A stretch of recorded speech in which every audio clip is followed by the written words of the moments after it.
Limits of the Flesh, Chapter 53, Fantasy Fiction by Azazyel.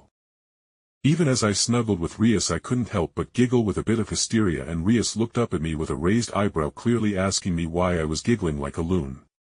Rias.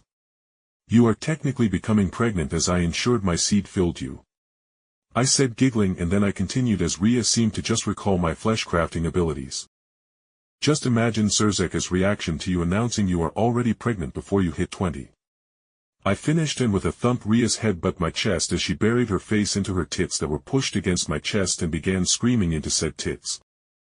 I said that as I was coming my brains out.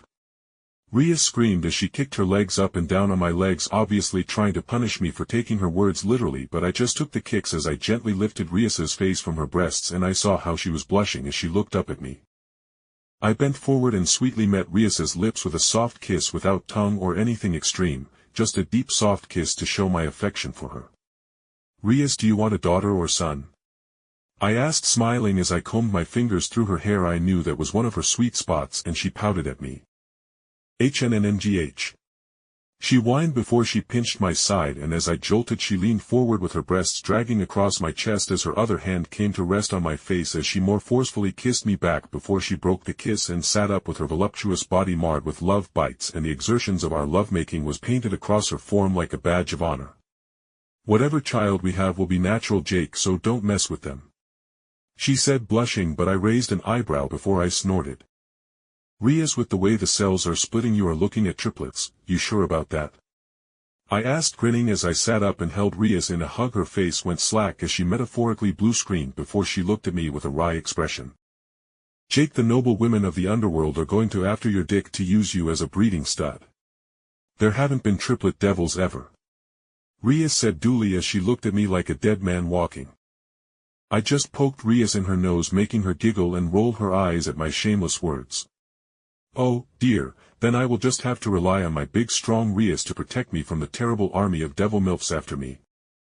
I sighed as I relaxed into my bed and just stared up at the ceiling as I tried to make sense of this new life. I got flesh-crafting powers, handcrafted myself a small army of slavishly devoted waifus, impregnated one of the main heroines of the universe, and I was steadily gaining power so I couldn't be squashed by some asshole who wanted to wreck my fantastic situation. How much better could my situation get? Rias, should we wait a couple of days to tell others, or should we just lay it out? I finally said, and Rias blew out some air as she silently considered the question herself for a moment. We should probably tell my mother and father first, other than my peerage and your creations. Like directly going to the underworld to tell them is the best idea, as just calling is likely going to get Sirzech as shattering the wards and taking us directly to the doctors of the underworld for testing. Rias said, wryly smiling at the situation that I could see all too clearly as well. And I doubted Sirzech, while in such a mood, would be so forgiving of my creations attacking him for breaking into my home. I nodded, with Rias gently getting off me as she grabbed her school uniform to put it back on after using a spell to get rid of the remains of our exertions. Wait, we should tell your peerage and everyone where we are going first, I said, groaning at the thought of Klee asking weird questions like when she was going to have a baby or something. Or even EI and the other adult creations asking when I was going to bend them over so they could carry my seed. I can tell them for you, master. A soft feminine voice spoke out, and my eyes twitched as I looked down at my thick shadow. Arcuade's nude upper body stood out of my shadow, with her being at my waist height as I was putting on my clothes. Rias looked at the blonde-haired red-eyed vampire and very calmly spoke. Arc, dear.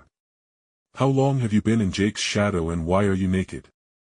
Arcuade cutely tilted her head to the side and spoke blandly, with no judgment or real care in her voice, but still seriously, to what the creations considered their mistress as my first and most cared-for lover. Ah. I was there since before you asked for master to impregnate you, and I am always naked in my master's shadow as I like to feel his soul all around me. At Arcuade's completely honest and blunt words, Rias shuddered, raised a finger as though she was going to say something, but then just dropped her hand and took a deep steadying breath before she spoke again. That was an intimate moment for us, Arcuade, so please don't hide in Jake's shadow when we make love again. Please go tell the others to return home, as we are making a trip to the underworld in half an hour. Rias said with a wry smile as she gave up on blaming Arcuade, as she and the rest of my creations didn't get social norms for the most part. Look at the bright side, Rias. No child we have will be as destructive as Klee. I joked, making her giggle before that giggling died into a rattle as she looked at me with terrible fear. Jake. What if Klee teaches our kid to make power of destruction bombs? She demanded hysterically, and I considered if I should go make a milk run. I heard America was a neutral ground and war zone for all the factions. Surely I could disappear for a while there to avoid when the baby gets old enough to use its magic and starts throwing conceptual destruction bombs everywhere at the behest of her big sister Klee.